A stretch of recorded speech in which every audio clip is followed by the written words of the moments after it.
జ్ఞానము గలవాడు వింటాడు, వినాలి, విని క్యారెక్టర్ని డెవలప్ వృద్ధి చేసుకోవాలి.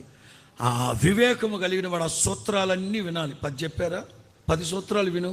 అందులో ఏది మాన్యత కలిగిందో దాన్ని స్వీకరించు, పాటించు, డెవలప్ చేసుకో. జీవితాన్ని, వ్యక్తిత్వాన్ని, ఆత్మీయ జీవితాన్ని పెంపొందించుకో.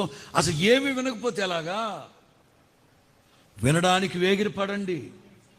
ఎవరిని గురించి వినాలి? లోక వార్తలు వినొద్దు, సినిమా మాటలు వినొద్దు, రాజకీయ మాటలు వినొద్దు, పోసుకోలు మాటలు వినొద్దు. ఎక్కడ దేవుని వాక్యం వస్తుంటే అక్కడ వినండి, వినడానికి వేగిరపడండి. మంచి ఉందా, మంచి స్తోత్రం చెప్పాడా, నేర్చుకో, పాటించు. అన్నీ నేను చెప్తానో చెప్పలేను కదా.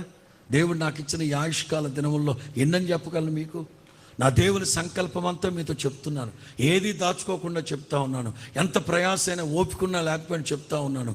నేర్చుకోండి, వినడానికి వేగిరపడండి, మాట్లాడడానికి, కోప్పడడానికి నిదానించండి.